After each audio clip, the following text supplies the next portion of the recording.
Hi everybody, I'm TJ, this is Baby Star. Welcome to our channel. So I had Baby Star by myself as a single mother by choice.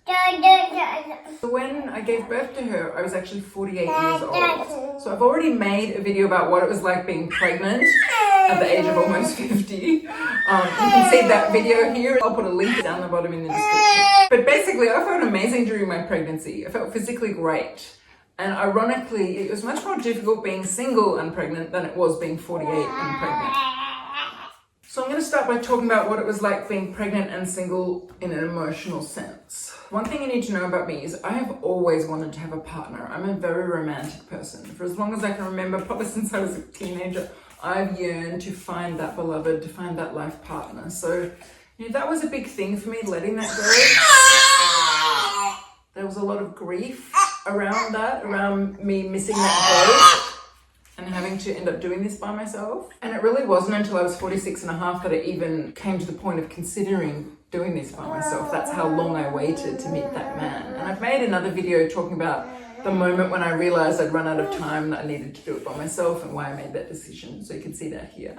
And here's the thing, my desire to find a partner did not go away just because I was pregnant. It was actually really strong even after I made the decision to have a baby by myself, and really strong during my pregnancy. I was yearning to meet someone and trying to meet someone just as hard as I had before I was pregnant. And in fact, I did quite a lot of dating during my pregnancy, especially in the first 2 trimesters. Let me tell you, dating while pregnant is a whole other thing, and they don't talk about it in any dating books. What I will say is it wasn't easy to date during my pregnancy, even apart from the fact that I was pregnant, because it was during COVID and there was lockdowns and there weren't many events on where you could meet people. There weren't sort of the normal parties and gatherings and events and workshops and things that I would normally meet men at. So I was really forced to look online, to do a lot more online dating than I normally would have done. But then there were problems with that because of COVID, because the borders were closed. I live in the middle of nowhere in a rural area, and the only kind of big cities in big population areas are over the state border. So those borders were closed for about a year during COVID at the time I was pregnant. So even if I met someone online, I couldn't physically meet them because they were on the other side of the border. So that made it very challenging. So none of this is even because I was pregnant, it was just the logistics of the time.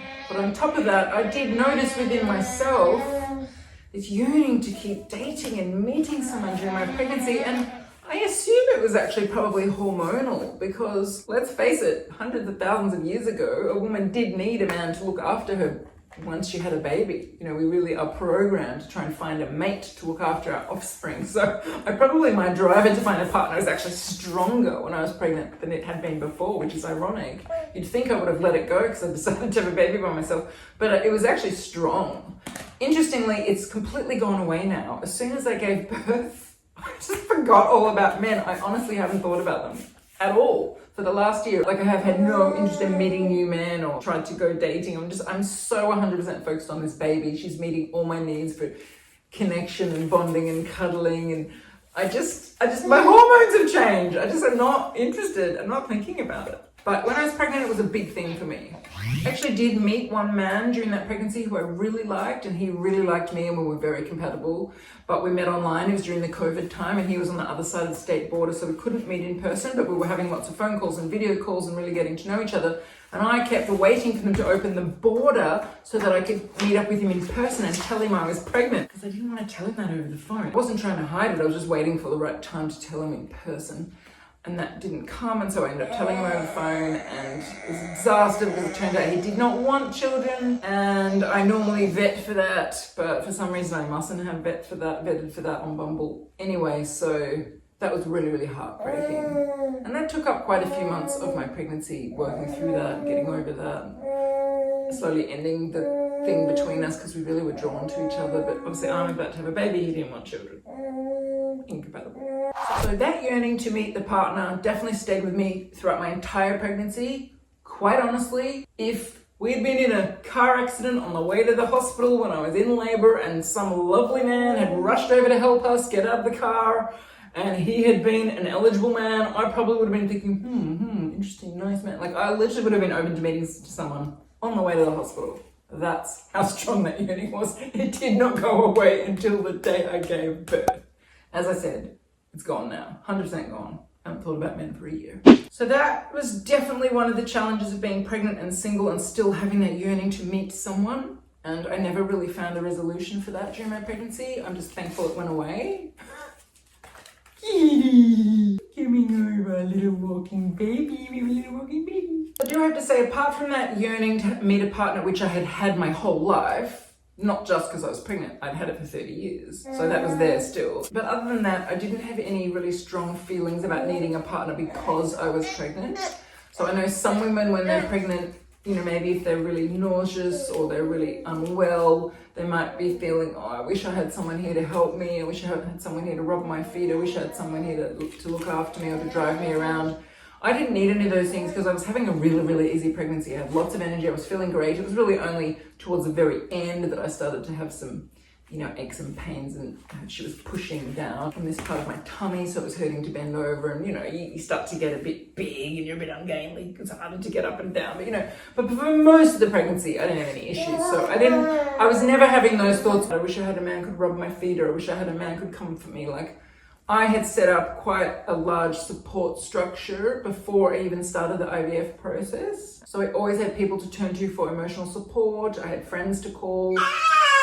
I had a baby village that I'd set up on Facebook so I could post every week updates about my pregnancy with pictures, and I got lots of cheerleading, and I could share if I was having any struggles or any decisions to make. I really had a lot of support, and I've talked in other videos. I'll put a link to that video about how I set up my support structure before I started this whole process. That really helped. So because I had that, I wasn't really thinking, oh, I wish I had a partner, I wish I had a partner. It was just my sort of lifelong yearning to meet a man that was still there. There wasn't anything specific around the pregnancy. So that was good. I can imagine if I had been having a really physically difficult pregnancy that I might have had some of those feelings. Oh, I wish I had someone here. I wish I wasn't doing this by myself. But as I said, I didn't have to deal with any of that. I never had those thoughts. I wish I wasn't doing this by myself. I wish I had someone helping me. I just had my always yearning, oh, I want to meet my beloved. That's really all that was running for me. And yes, there were a few times where, you know, it would have been nice to have a partner to share big moments with, like when I found out I was pregnant, or when I first saw her on the scan, or when I first felt her kick. But because I had set up this baby network of emotional support, my baby village on Facebook, and I had a close group of friends also checking in with me a lot, that it meant that when things like that happened, I had people to share it with. So for example, my father came and visited for my 48th birthday, and that was the week that I had my 9-week scan. So he came with me to that scan. And then for other scans, I just would post them in my baby village group, and everyone would write comments, or I would call my sister and tell her what had happened, or I would call my best friend. So I really didn't need a partner for that because I had set up a support network. But as part of that support network, it definitely hit me during my pregnancy that I needed to make some more male friendships because I didn't really have that many. Back in my home city where I grew up, I always had lots of male friends, lots of female friends. But since moving here 10 years ago, I was in a relationship for the first 6 years, so I didn't meet many men because I was always with my partner.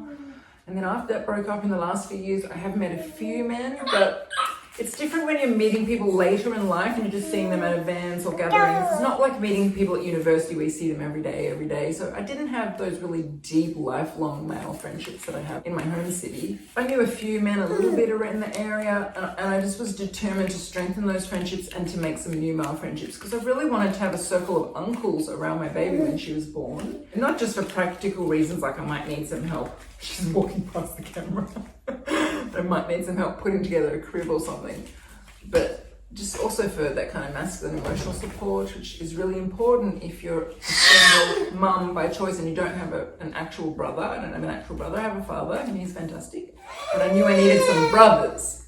So while I was pregnant, I started going every 2 weeks to this group, which was kind of called a connection circle, and there was equal numbers of men and equal numbers of women, and you could share what was happening for you in your life. And we did kind of personal growth processes, and we talked about relationships, and the men there were really, really beautiful, and I created a lot of new friendships with men in that group, and I went every second week as I got more and more pregnant. And I felt quite supported and held by those men, so that was a really beautiful thing that happened in my pregnancy. So other than my kind of lifelong yearning to meet my beloved, it really wasn't that difficult for me in an emotional sense, being single and being pregnant.